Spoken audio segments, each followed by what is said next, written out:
Hello and welcome back to another video. Today going to be going over all you need to know about Forza Horizon 5's Series 25 called Horizon Creatives, which releases on Tuesday the 12th of September, with the festival playlist beginning on Thursday the 14th.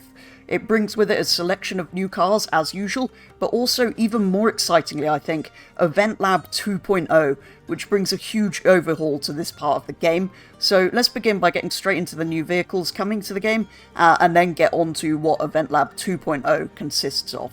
Starting then with the festival playlist, the first new car coming to the game is the BMW 850, which returns from previous games, including most recently being in Forza Horizon 4. Although this is a recycled vehicle, it will be great to see this one return to the series again, and this will be available for 80 points overall in the festival playlist. In the summer season, which begins on the 14th of September, you'll be able to obtain the brand new to Forza BMW M3 competition for 20 points, which is great to see in the game, even though we already have an M4 from this generation, which is essentially the same car. I believe though this will be the first time we've got a 4-door BMW M3 in Forza, which is kind of cool to see. It would have been even cooler if it was the new M3 Touring, but still, this is a great addition to see in the game. In the autumn season, which begins on the 21st of September, you'll be able to obtain the new and completely hideous BMW iX for 20 points. As you will see, this update is quite heavily themed around BMWs, some of them good and some less so, as we see with the iX. Anyway, it's another new to Forza vehicle to obtain, which is always a good thing. It could be a bit of fun to kind of mess about with and play around with, see what we can do with this thing. In this week, we can also obtain the first of two new Rivian electric trucks, which are really cool to see in the game. I do quite like these. This first one is the R1T, which is a sort of open pickup, and is available to you for completing Type Hard Fark's Event Lab, which is in the playlist that week, which looks like fantastic fun.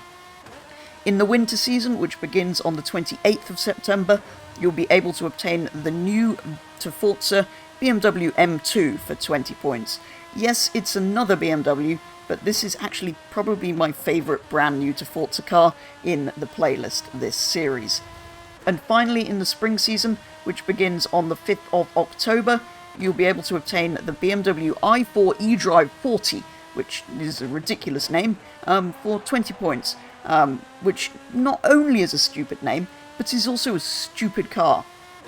Essentially, it's an electric 4 Series, except it has too many doors to be a 4 Series, so it's actually more of a 3 Series, but it's called a 4, which maybe the 4-door should be in the...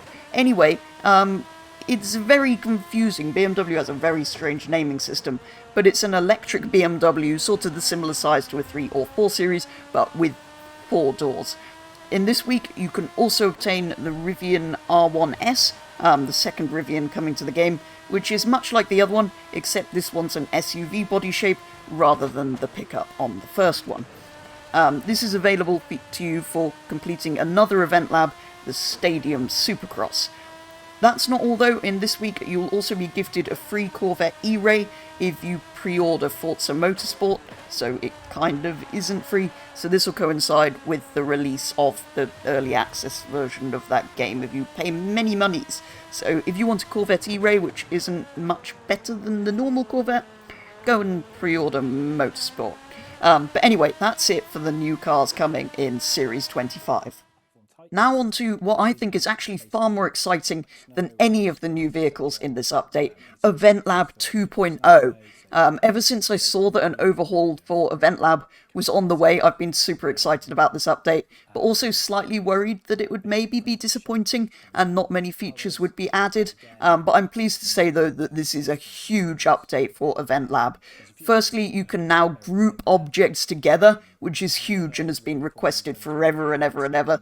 This is the biggest thing to come to Event Lab since they gave us the opportunity to save events to continue working on.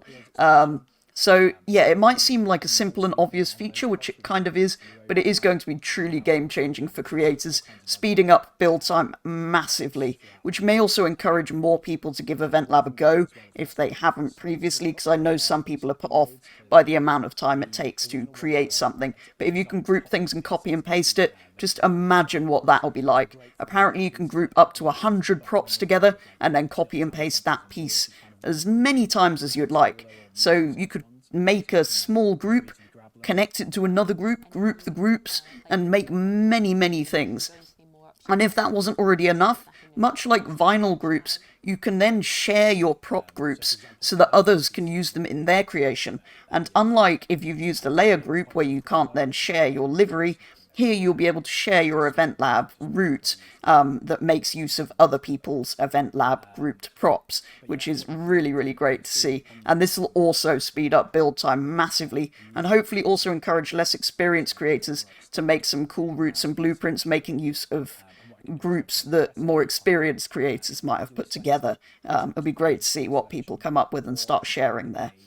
You can now also set custom images for your routes in the Creative Hub, so you can give players an idea of what your route looks like before they choose it, which should make it much easier to select which events you want to do, and have some idea straight away if it's the style of route you're looking for and wanting to play or not. So it should speed up looking for routes and hopefully encourage people to go and play each other's event labs more often.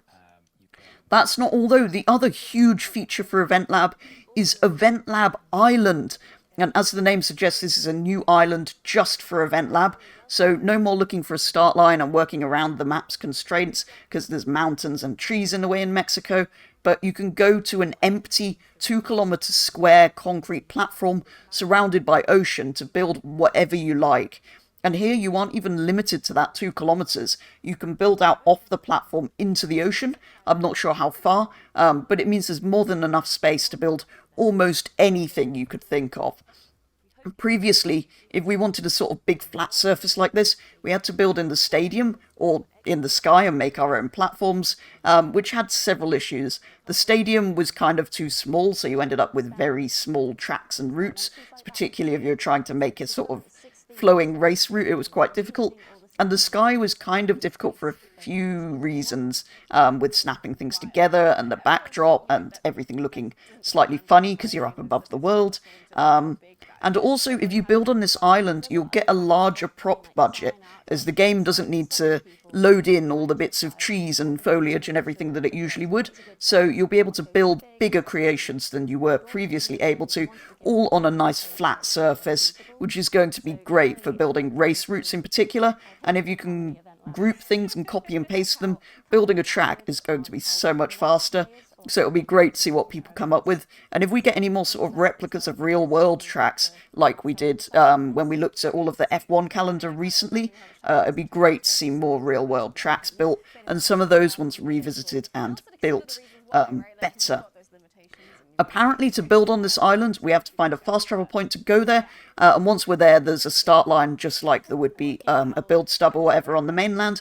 It's just like that. You'd go to the start line on the platform and start building, which probably means we can also fast travel to this Event Lab island and just drive around a 2 kilometer concrete square if we really want to, even if we aren't building an event, just to go and play about with a car, have a bit of fun maybe. It'll be interesting to see if that is also a feature.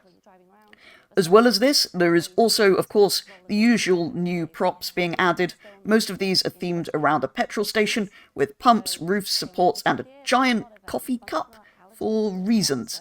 There's also a load of primitive shapes, so squares, well, not squares, cubes, spheres, things like that, so we can create our own props, because with that coming as a feature as well, where you can group things together, this will be really, really great for the grouping and sharing capabilities that we now have. So if we can build up something with primitive shapes, that'll be absolutely incredible. There's also some new big platforms like grass, snow, sort of big base plate sort of things that we can work with. So even if we weren't using Event Lab Island, building something in the sky will be much quicker to do. Especially now we can group those and then copy and paste them. You can imagine how much quicker it's going to make building everything. If that wasn't enough already, there's also some smaller attachment nodes being put in place of some of the bigger ones that were more difficult to use previously, as well as more objects having attachment nodes than previously before. So that'll also make snapping and building so much quicker. If you imagine snapping loads of things together, then you can copy and paste them, group them, share them. It's all going to be so much faster, and hopefully mean people will make even more use of Event Lab and make even more incredible things and much quicker than previously. So yeah, it'd be really great to see what people come up with. You can also now change the time of day whilst building your event, so you can see it in all conditions and times whilst you work, which is another really helpful little option to have. So yeah, most of these are kind of small quality of life improvements, although the grouping, sharing, and Event Lab Island, I think, are all pretty big. But yeah, it's going to be truly game-changing for this part of the game, for creators in particular, but also for those wanting to enjoy some of the Event Lab maps that have been built. This is going to be truly, truly incredible. And I know for me, it means I'll certainly be building a lot more Event Lab maps after this update, particularly making use of that new island, because I can imagine that's going to be so much easier for making routes that are aimed at racing in particular, which is a lot of the stuff I try to build, particularly for our racing series. So yeah, can't wait to give this a go once the update is out on Tuesday. But absolutely, Event Lab 2.0 is definitely my favourite part of this update. It's an absolutely huge change to this part of the game. That's not all coming in this update though. There are a few more things as well. As this update is all about being creative, there are also some new customization options, including AC Schnitzer parts for the BMW i8 and 2018 BMW M5, and 20 new Vorsteiner rims. There are also the usual patches coming to the game. They've supposedly fixed the long black loading screen on the PC version of the game, which has been a problem ever since the last update, so that'll be absolutely great. And there's also a few issues with the Alfa Giulia, Huracan Evo, and Ferrari Roma that have apparently been patched, so those cars will all function and look better than they previously did. As ever, they did tease the next update at the end of their stream. Series 26 is going to be themed around Dia de Muertos, which I've probably butchered the pronunciation of. Anyway, it's a sort of festival of the dead type thing. This will apparently include new decorations, the most requested car on the hub coming to the game, which is the Nissan Suru, a very popular car in Mexico, so that'll be great to finally see, although it's a bit of a strange car to add. And a new collectible and some sort of new clothing will be coming as well. Overall then, I think this is one of the best updates this game has received during its lifespan. Event Lab 2.0 is an absolutely huge game-changing change to Horizon 5, which I really can't wait to start building with. I absolutely love Event Lab already, and this is just going to make it that much easier to build and share and create and everything. So yeah, I can't wait to have a go with this and build some, hopefully, tracks that are good for racing. But I also can't wait to see what some of the other creators come up with, as well as their layer groups, well, prop groups and stuff, which I'll hopefully be able to make use of in my events as well. The cars aren't necessarily the most exciting, but there is a selection of new vehicles, which is always great to see and fun to experience, and the returning BMW 850 is also great to see. But yeah, Event Lab 2.0 is really what makes this update great to me. I think that's going to be absolutely fantastic for all of the creators out there, making their life easier, but also hopefully meaning much better routes are shared, and more of them, because everyone's going to be able to work so much quicker. It's going to save a lot of people time and make for some great creations without so many limitations. That though is going to be all for today's video. I will be making a video on Event Lab 2.0 as soon as I can after the update goes out, so look out for that one. But for now, thank you very much for watching, and I will be back with the next video very soon.